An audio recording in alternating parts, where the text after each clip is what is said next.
জগতে যারা কাঙাল, যারা দিনহীন, তারাই তো আমার বন্ধু। যাদের কিছু থাকে না তারাই তো আমার বন্ধু হয়, আমিই তো তাদের বন্ধু হই। কে? সুদামা বলে, কানাই রে আমি সুদামা। সুদামা? কানাই বলে সুদামা, সুদামা বলে কানাই। একজন আরেকজনকে ডেকে যেন স্বাদ মেটে না, বক্ষ মাঝে জড়াইয়ে ধরে বার। এইবার কৃষ্ণচন্দ্র সুদামাকে সঙ্গে করে নিয়ে রাজপ্রাসাদের মধ্যে প্রবেশ করলেন। রুক্মিণী সত্যভামা আদি সকলকে বললেন, যাও স্বর্ণ থালাই করে জল আনো, চরণ ধোয়াতে হবে, আমার বন্ধু এসেছে, সখা এসেছে। রুক্মিণী সত্যভামা স্বর্ণ থালাই করে জল নিয়ে এসেছে চরণ ধোয়াবে বলে। যেই না চরণ ধোয়াতে যাচ্ছে, ভগবান বললেন, দাঁড়াও, চরণ তো ধোয়াবো আমি, তোমরা নয়। আজ আমার বন্ধু এসেছে, আমার সখা এসেছে, স্বর্ণ থালায় জল নামিয়ে দাও। স্বর্ণ থালাই করে জলটা নিচে নামিয়ে সুদামাকে নিয়ে রাজ সিংহাসনে বসাতে যাচ্ছে। সুদামা বলছে, কি রে এই কানাই, আমার এই ভিখারির মতো দশা, আর আমাকে তুই রাজ সিংহাসনের উপরে বসতে বলছিস? না ভাই, সবাই কেমন ভাবে আমার দিকে চেয়ে আছে, দেখ, তুই আমাকে এই কাজটা করতে বলিস না। তুই বস, আমি তোর চরণ তলায় বসছি, আমি নিচে বসছি। এটা তো তোর সিংহাসন, এখানে আমি কেন বসবো? ভগবান বললেন, সুদামা জানি এটা আমার সিংহাসন, তবু আমি তোকে একবারের জন্য বসতে বললাম, কেন জানিস? তোর কি মনে আছে ভাই সেই দিনের কথা, যেদিন তুই ছিলি ভ্রাতা ভরত, আমি ছিলাম তোর দাদা। এতগুলো দিন ধরে আমার খরম জোড়ার সিংহাসনের উপরে প্রতিষ্ঠা করে রেখেছিলি, কোনো দিনের জন্য একবার নিজের সিংহাসনের উপরে বসে সেই সুখ, সেই আনন্দ লাভ করিস। তাহলে এতগুলো দিন আমার জন্য তুই সিংহাসনটা ছাড়তে পারলি, আর আজকে কয়েকটা মুহূর্তের জন্য আমি তোকে সিংহাসনটা ছেড়ে দিতে পারবো না? এই আমি তোর বন্ধু, এই আমি তোর সখা, এই বলে জোর করে সিংহাসনের উপরে বসিয়ে দিল। তাহলে মা, ভক্ত যদি ভগবানের জন্য এক পা এগিয়ে আসতে পারে, ভগবান ভক্তের জন্য 10 পা এগিয়ে আসে। এটাই হচ্ছে নিয়ম। ভরত সেদিন দিয়ে রেখেছিল, আজকে ভগবান নিজ হস্তে ওই সুদামাকে সিংহাসনের উপরে বসিয়ে স্বর্ণ থালায় জল দিয়ে সুন্দর করে সখার চরণ যুগল ধুইয়ে দিল। চরণ ধৌত করে দিয়ে সখাকে নিয়ে গিয়ে সুন্দর করে সেবা দিয়ে, নানা ব্যঞ্জন আদি সাজিয়ে নিজ হস্তে সেবা দিয়ে এবার শয়ন কক্ষে প্রবেশ করে ওই স্বর্ণ পালঙ্কের উপরে শয়ন করিয়েছে সুদামাকে। সুদামাকে শয়নে দিয়ে নিজে কোথায়? নিজে এইবার সখার চরণ তলায় বসে বসে চরণ সেবা করছে। আহা, আর চরণ সেবা করতে করতে সুদামাকে জিজ্ঞাসা করছে, হ্যাঁ রে সুদামা, তুই সংসার করেছিস? সবাই ভালো আছে তো? তোর কোনো দুঃখ নেই তো? তুই ভালো আছিস ভাই? সুদামা বলছে, হ্যাঁ রে ভাই, আমি ভালো আছি, আমি সংসার করেছি, কোনো দুঃখ কষ্ট নেই আমার, আমি খুব ভালো আছি, শুধুমাত্র তোকে দেখতে এসেছি। ভগবান পরীক্ষা করছেন সুদামা তার কাছে অভাবের কথা, দুঃখের কথা কিছু বলে কিনা। কিন্তু ভক্ত কখনো ভগবানের কাছে দুঃখের কথা জানায় না, জানাই শুধু আমরা। মন্দিরে গিয়ে বিগ্রহ দর্শন করলেই, ঠাকুর তুমি আমাকে এই দাও, আরো দাও, আরো দাও, এটা দিলেই আমার দুঃখ দূর হবে, তুমি আমাকে এটা দাও, ওটা দাও। ভক্ত কখনো ভগবানের কাছে নিজের সুখের জন্য কিচ্ছু চাইতে যাবে না। এইবার শ্রীকৃষ্ণ জিজ্ঞাসা করছেন, হ্যাঁ রে সুদামা, এতদিন পরে যে তুই আমার কাছে এলি, তা আমার জন্য কিছু নিয়ে এলি না ভাই? শুধু হাতেই এলি? দেখি সুদামা কি বলে। সুদামা মনে মনে ভাবছে, শুকনো চিড়ে কটা কাপড়ের পুটলিতে বাঁধা আছে, এই রাজপ্রাসাদে এই শুকনো চিড়ে কটা কাপড়ের পুটলি থেকে কি করে আমি বের করে কৃষ্ণকে দেব? এটা কি দেওয়া যায়? তাই চিড়ের পুটলিটা পিছনে লুকিয়ে কৃষ্ণকে বলছে, না রে ভাই, তোর কাছে এলাম বটে, কিন্তু আনার কথা আমার মনে ছিল না, এই জন্য আমি কিচ্ছু আনতে পারি। শ্রীকৃষ্ণ বললেন, সুদামা, আনতেই যদি পারিসনি তাহলে বারবার করে ওই কাপড়ের পুঁটলিটা পিছন থেকে লুকাচ্ছিস কেন? ওর মধ্যে কি আছে ভাই, একটু দেখা না দেখি। এবার জোর করে শ্রীকৃষ্ণ ওই কাপড়ের পুঁটলিটা খুলে দেখে কি, যে তার মধ্যে কতগুলো চিড়ে। আহা হা, সুদামা, তুই আমাকে এত ভালোবাসিস, এত ভালোবাসিস তুই আমায়, আমি যে চিড়ে সেবা করতে ভালোবাসি সেটা পর্যন্ত তুই এখনো মনে রেখেছিস, আর সঙ্গে কিছু আনতে পারিসনি বলে ওই শুকনো চিড়ে কটা যাতে আমার সেবা করতে কষ্ট না হয় সেই জন্য তুই আমার চিড়েগুলোকে ভিজিয়েও নিয়ে এসেছিস, পাছে শুকনো চিড়েগুলো সেবা করতে আমার ব্যথা লাগে, এই জন্য চিড়ে ভিজিয়েও এনেছিস, এত ভালোবাসিস তুই আমার। সুদামা বলছে, না রে কানাই, আমি এনেছিলাম শুকনো চিড়ে কটা, আমি চিড়ে ভিজিয়ে আনি না। কিন্তু কি হয়েছে জানিস, যখন আমি তোর কাছে আসছিলাম ওই পথের মাঝে শুধু বারবার তোর কথাই ভাবছিলাম, বারবার করে ভাবছিলাম যে আমি তো কানাইয়ের কাছে যাচ্ছি, কিন্তু সে তো এখন দ্বারকার রাজা, সে যদি রাজা হয়ে আমাকে ভুলে যায়, যদি আমাকে চিনতে না পারে, তাহলে আমি কোথায় যাব, কার কাছে যাব? কৃষ্ণ যদি আমাকে ফিরাইয়ে দেয় তাহলে আমি আর কার কাছে যাব, কে আছে আমার? আর এই কথা ভাবতে গিয়ে আমার চোখ থেকে কখন যেন জল ঝরে পড়েছে, আর ওই চোখের জলে শুকনো চিড়ে কটা সব ভিজে গেছে। তাই তো বলি ভাই রে, আমি এনেছিলাম শুকনো চিড়ে, কিন্তু ওই পথের মধ্যে আস্তে আস্তে তোর কথা ভাবতে গিয়ে কানাই রে, কানাই, শুধুমাত্র তোর কথা ভাবতে ভাবতে ওরে আমার চোখের জলে চিড়ে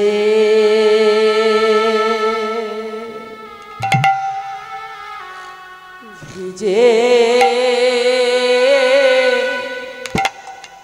গেছে।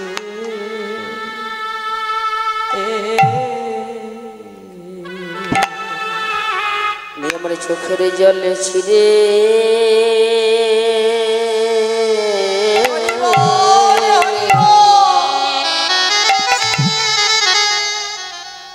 চিড়ে ভিজে গিয়েছে।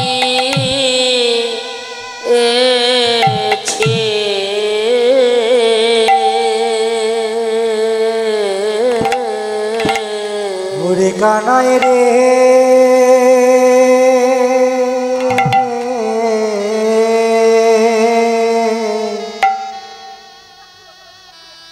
আমার চোখের জলে চিড়ে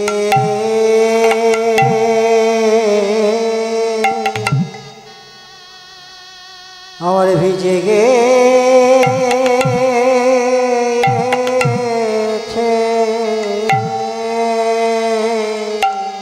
আমি তো শুকনা চিড়ে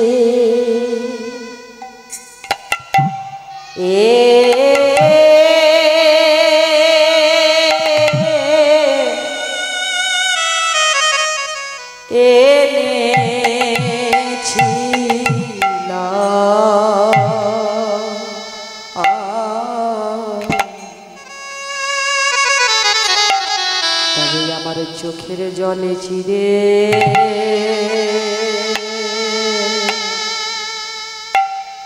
ভিজে গেছে।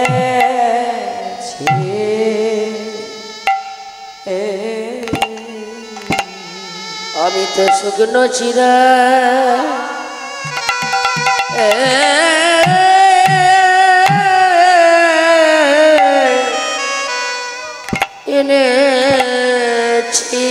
এনেছিলাম,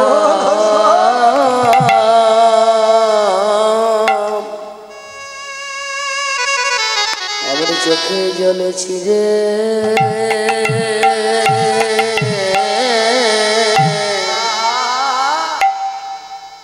চিরে ভিজে গিয়েছে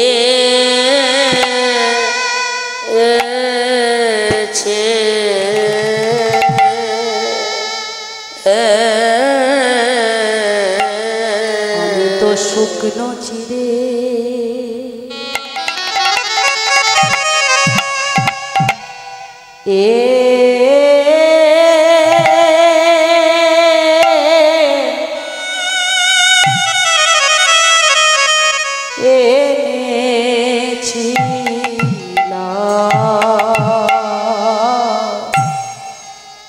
তবে আমার চোখের জলে চিরে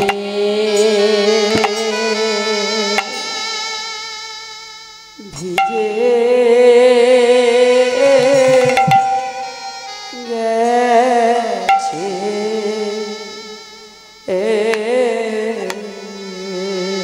আমি তো শুকনো চিরে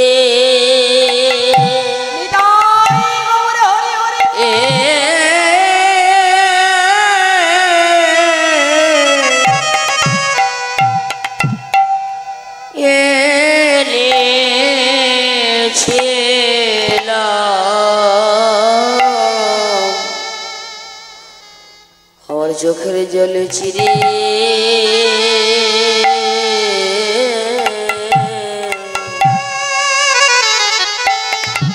ভিজে গেছে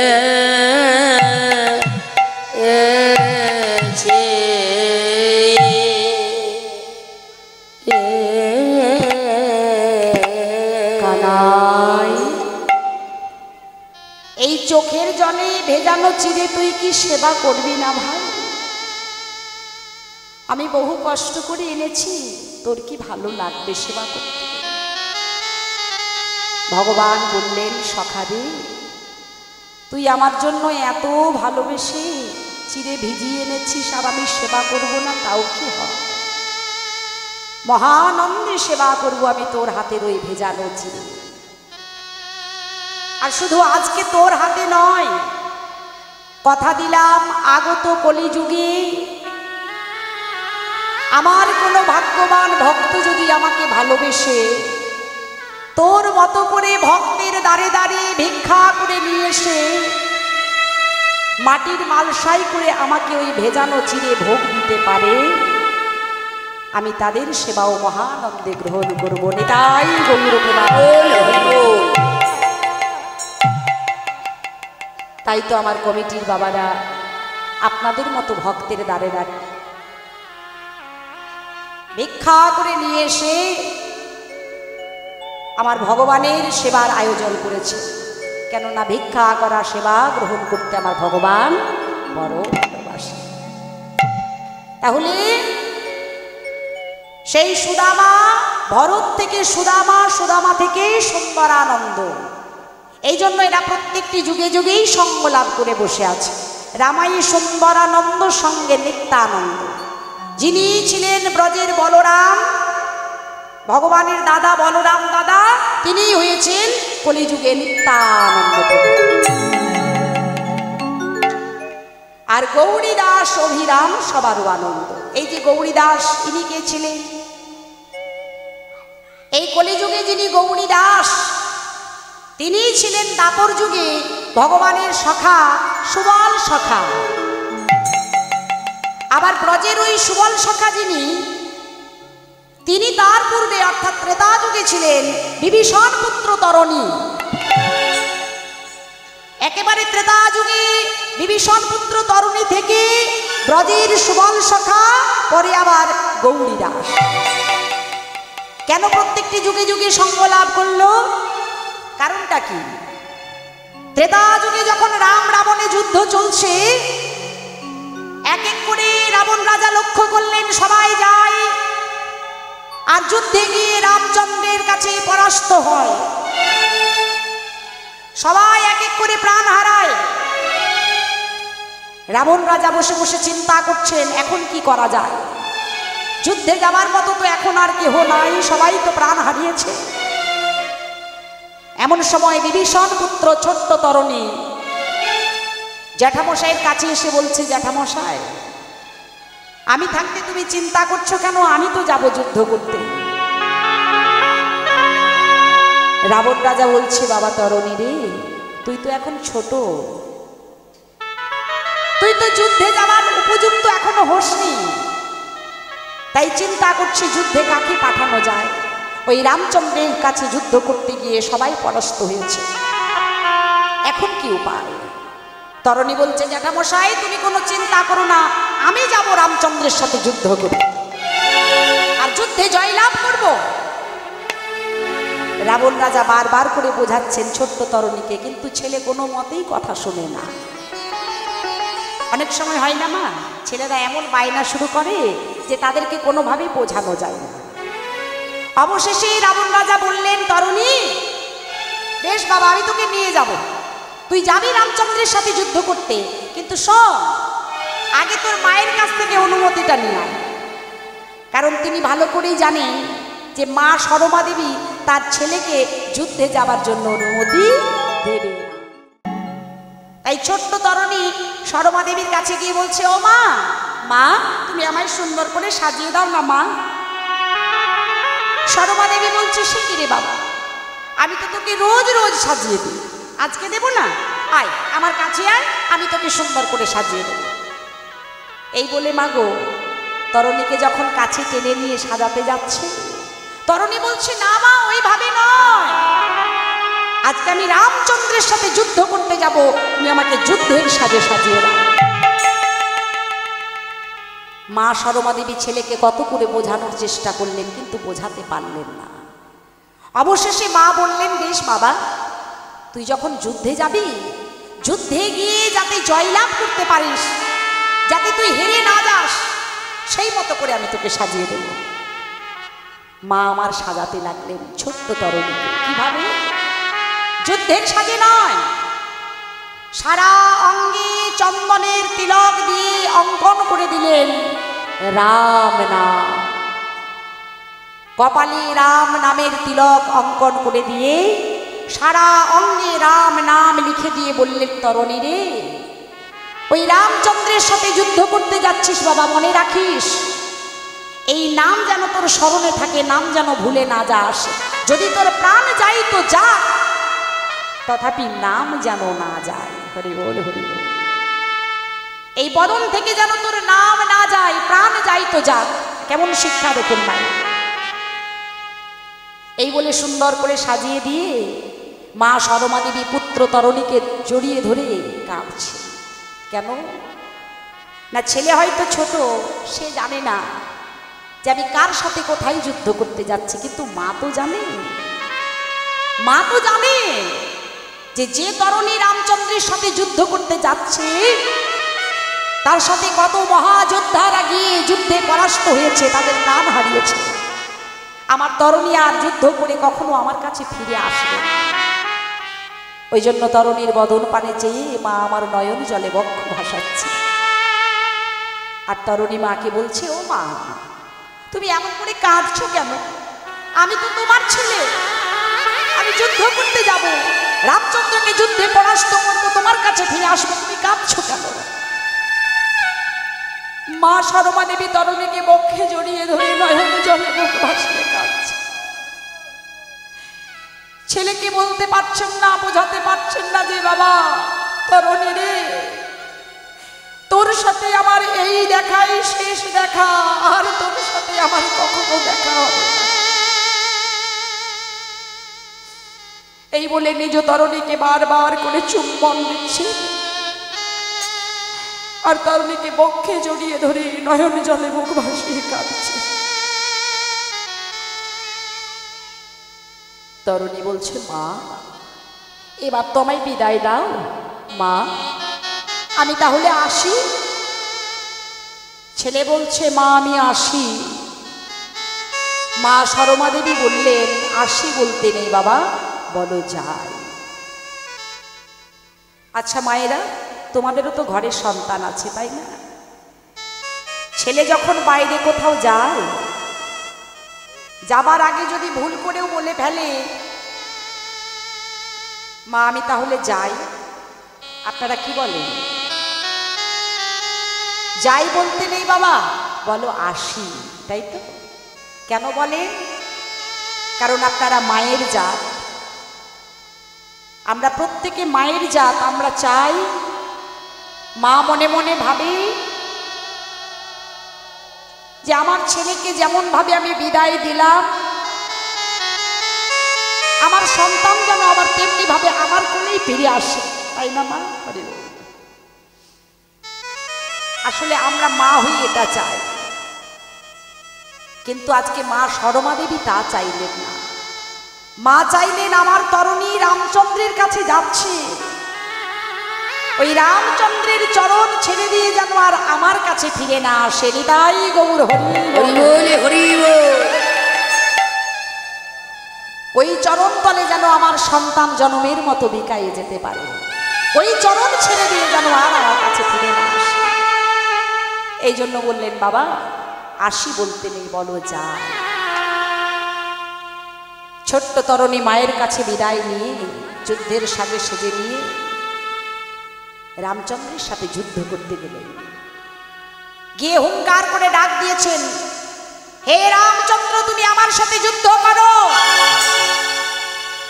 তুমি আমার সাথে যুদ্ধ করো, আমি এসেছি তোমার সাথে যুদ্ধ করতে, তুমি প্রস্তুত হও আমার সাথে যুদ্ধ করবার জন্য। রামচন্দ্র তখন মনে মনে ভাবছেন, বিভীষণ যে বলেছিল আর যুদ্ধে আসার মতো কেউ নেই, তাহলে কে এসেছে? বিভীষণকে ডাকি, তাহলে প্রশ্নের উত্তর পাওয়া যাবে। বিভীষণ, কে এসেছে যুদ্ধক্ষেত্রে? তুমি যে বলেছিলে আর কেউ নেই যুদ্ধে আসার মতো। বিভীষণ তো বললেই পারতেন গো যে আমার পুত্র তরুণী এসেছে, তুমি ওর সাথে যুদ্ধ করো না, কিন্তু বলেননি, বরং যুদ্ধের জন্য উৎসাহ যোগান দিলেন, আর উৎসাহ দিলেন যে যাও, যোদ্ধা যখন এসেছে তখন তোমার কর্তব্য তার সাথে যুদ্ধ করা। রামচন্দ্র এগিয়ে গিয়ে দেখলেন ছোট্ট একটা বালক বিভীষণকে এসে বলছে, বিভীষণ, একটা নিতান্ত বালক এসেছে আমার সাথে যুদ্ধ করতে। ছোট্ট বালকের সাথে যুদ্ধ করা কি আমার উচিত হবে, কর্তব্য হবে? বিভীষণ উৎসাহ যোগান দিয়ে বললেন, কেন হবে না? যোদ্ধা ছোট হোক বা বড় হোক, সে যখন এসেছে যুদ্ধক্ষেত্রে তোমার সাথে যুদ্ধ করতে, তখন তোমার কর্তব্য হলো তার সাথে যুদ্ধ করা। এই কথা শুনে রামচন্দ্র যেই না গিয়ে দাঁড়িয়েছেন যুদ্ধক্ষেত্রে, ছোট্ট তরুণী হঠাৎ করে বলে উঠল, কি হলো, থেমে গেলে কেন? আমাকে দেখে তুমি ভয় পেলে? তাহলে এই দেখো, যুদ্ধের শুরুটা না হয় আমিই করলাম। এই বলে প্রথম বাণ নিক্ষেপ করলেন, আর প্রথম বাণ ওই মাটি ভেদ করে সুন্দর জলধারা হয়ে রামচন্দ্রের চরণ ধুইয়ে দিল। যুগল চরণ ধৌত করা হয়ে গেল। দ্বিতীয় বাণ যখন নিক্ষেপ করলেন, দ্বিতীয় বাণ সুন্দর সুন্দর ফুল হয়ে রামচন্দ্রের চরণ তলে ঝরে পড়ল, অর্থাৎ চরণ ধুইয়ে দেওয়াও হয়ে গেল, চরণ পূজা দেওয়াও হয়ে গেল। এইবার তৃতীয় বাণ নিক্ষেপ করতে যাবেন, এমন সময় বিভীষণ বলে উঠল, হে রাম, আর বিলম্ব না করে, এ কোনো সাধারণ যোদ্ধা নয়, তুমি ব্রহ্মাস্ত্র প্রয়োগ করো, তুমি তার সাথে যুদ্ধ করো। এই বলে রামচন্দ্র ব্রহ্মাস্ত্র প্রয়োগ করলেন, আর আজ্ঞা দিলেন, যাও ওই ছোট্ট বালকের ঘর থেকে মুন্ডটা আলাদা করে মাটিতে ফেলে দাও। যেই না ব্রহ্মাস্ত্র গিয়ে ওই ছোট্ট তরুণীর ধর থেকে মুন্ডটা আলাদা করে ফেলে দিয়েছে মাটিতে, রামচন্দ্র মনে মনে ভাবছেন, আহারে, আমার কারণে, এই যুদ্ধের কারণে একটা ছোট্ট নিতান্ত বালক আমার হাতে প্রাণ হারালো। এই বলে সেই কাটা মুন্ডটাকে হাতে করে তুলে নিয়েছে মা, আর ওই কাটা মুন্ডটাকে মুখের সামনে ধরে রামচন্দ্র যখন চিন্তা করছেন যে ছোট্ট বালকের প্রাণ চলে গেল আমার হাতে, তখন লক্ষ্য করলে ওই কাটা মুন্ডটা তখনও বলছে একটা কথা, যে কথাটা মা সরমা দেবী শিখিয়ে দিয়েছিল, প্রাণ যাই তো যাক, যেন নাম না যায়। সেই কাটা মুন্ডটা তখনও পর্যন্ত বলছে, রাম রাম রাম। রামচন্দ্র আশ্চর্য হয়ে গেল, যে কিনা আমার হাতে মৃত্যুবরণ করলো, সে এখনো পর্যন্ত আমার নাম স্মরণ করছে, কে এই ছোট্ট বালক? কাটা মুন্ডটা হাতে করে নিয়ে বিভীষণের দিকে ছুটে যাচ্ছে। আর কেউ জানুক বা না জানুক, বিভীষণ তো জানে পুত্র কে, কে পরিচয়, কি এই পুত্রের পরিচয়? কাটা মুন্ডটা হাতে করে নিয়ে বিভীষণের কাছে গিয়ে বলছে, বিভীষণ। বিভীষণ মুখ ফিরিয়ে দাঁড়িয়ে আছে। রামচন্দ্র ফিরিয়ে দেখছেন বিভীষণ দুটি নয়ন জলে বক্ষ ভাসাচ্ছে। রামচন্দ্র বললেন, বিভীষণ, এই যুদ্ধে কত মানুষের প্রাণ গেল, কোনদিন তোমার চোখে এক ফোঁটা জল দেখিনি। এই ছোট্ট বালকের পরিচয় কি? তুমি কেন কাঁদছো? কেন তোমার চোখে জল? তুমি বলতে পারো কি এর পরিচয়? বিভীষণ কি ওই কাটা মুন্ডের দিকে চেয়ে দেখতে পারে গো মা? এই জগতে কোনো পিতা আছে যে পিতা নিজের চোখের সামনে নিজের পুত্রের কাটা মুন্ড দেখতে পারে?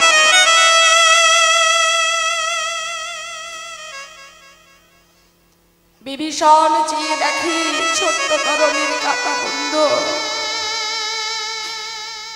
রামচন্দ্রের চরণে লুটিয়ে পড়ে বলছে, প্রভু গো, এ যে আর কেউ নয়, এ যে আমার পুত্র, আমার তরণী, আমার নীলমণি।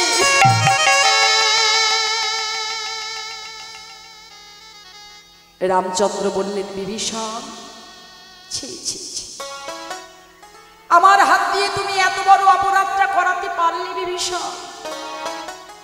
একবারও তুমি আমায় মুখ ফুটে বললে না যে ও তোমার পুত্র। এতগুলো দিন ধরে তুমি শুধু আমায় দিয়েই গেলে বিভীষণ,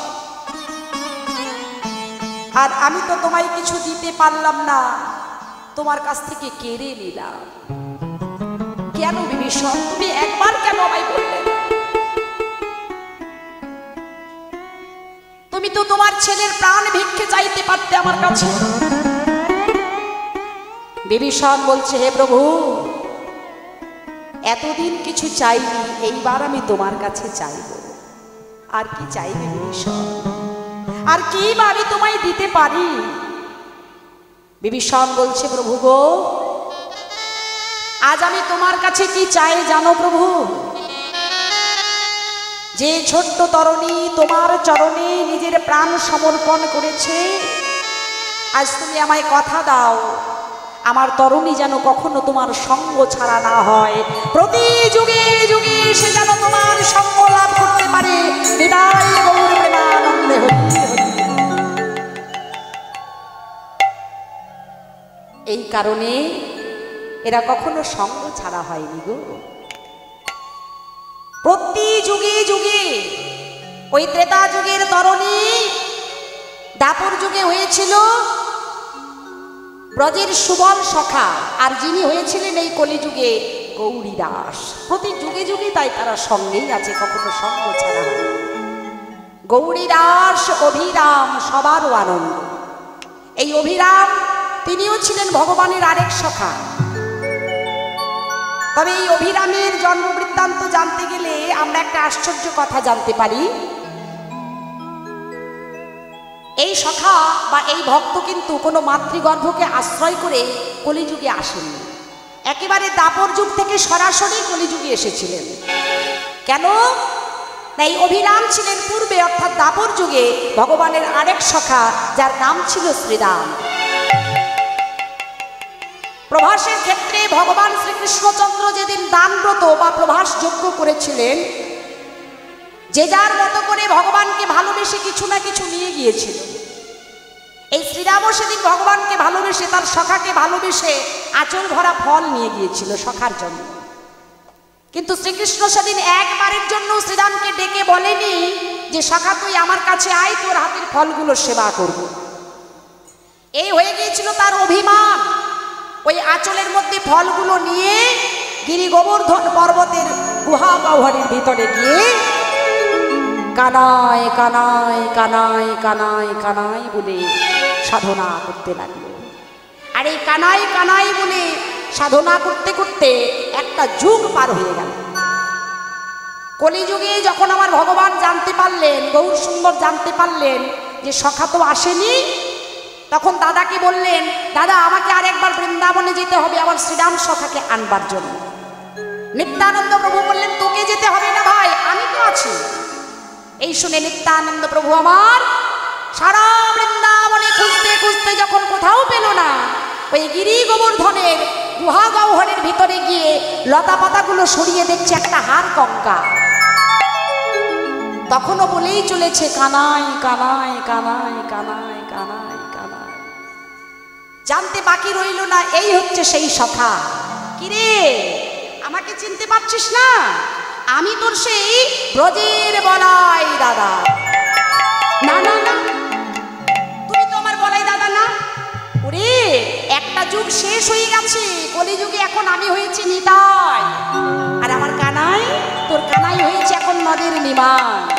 তাই তো তোকে নিতে পাঠিয়েছি, শীঘ্র চল। আমার কানাই আমাকে নিতে পাঠিয়েছে, তাহলে আমি নিশ্চয়ই যাব। কিন্তু ও বলাই দাদা, আমি যদি যাই, এইরকম ভাবে যদি আমি যাই তোমাদের মাঝে, তোমরা তো সবাই রূপ পাল্টে পাল্টে গেছো, নাম পাল্টে গেছো। এখন আমি যদি এইরকম ভাবে চলে যাই, আমাকে দেখে তো সবাই চিনতে পারবে, সবাই তো অবাক হয়ে যাবে। কেন অবাক হবে না? দাপর যুগে মানুষের উচ্চতা কত ছিল গো? 7 হাত লম্বা। এখন কলিযুগে আমরা কতটা উচ্চতার না? প্রত্যেকটা মানুষ, যে যত লম্বা হোক আর যে যত খাটো হোক, সবাই নিজের নিজের হাতের 3.5 হাত, তাই তো? আর দাপর যুগে ছিল 7 হাত।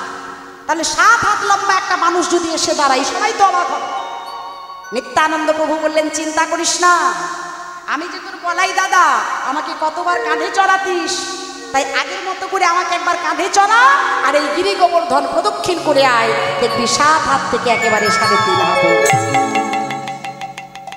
তাই কি করলো না, ওই বলাই দাদা ভেবে নিত্যানন্দ প্রভুকে আগের মতো করে কাঁধে চড়ালো, আর গিরি গোবর্ধন প্রদক্ষিণ করে এলো, একেবারে 7 হাত থেকে 3.5 হাত হয়ে গেল।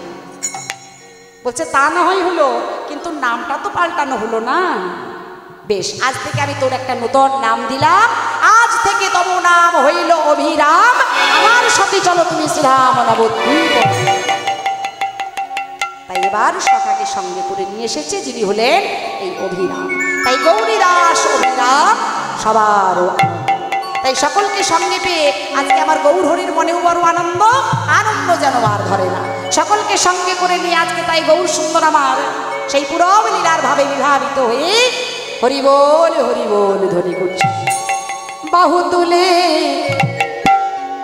গোরাচাঁদ করে হরি ধ্বনি, বাহু তুলে গোরাচাঁদ করে হরি হরি। বাহু তুলে গোরাচাঁদ করে হরি ধ্বনি, ওই বাহু তুলে গোরাচাঁদ করে হরি হরি। আর আনন্দে বিভোর ভেল নদী আর মনি, ওই আনন্দে বিভোর ভেল নদী আর মনে, আনন্দে বিভোর ভেল নদী আর মনি, ওই আনন্দে বিভোর ভেল নদী আর মনে। আনন্দ আর ধরে না, আনন্দ আর ধরে না, আনন্দ আর ধরে না, তাদের আনন্দ আর ধরে না। গৌর হরির সঙ্গ পেয়ে আনন্দ আর ধরে না, গৌর হরির সঙ্গ পেয়ে আনন্দ আর ধরে না। গৌর হরির সঙ্গ পেয়ে আনন্দ আর ধরে না। ওই গৌর হরির সঙ্গ পেয়ে হরি হরি হরি বলে, গৌর হরির সঙ্গ পেয়ে হরি হরি হরি বলে, গৌর হরির সঙ্গ আরে পেয়ে হরি হরি হরি বলে, গৌর হরির সঙ্গ পেয়ে হরি হরি হরি বলে, গৌর হরির সঙ্গ পেয়ে আনন্দ আর ধরে না।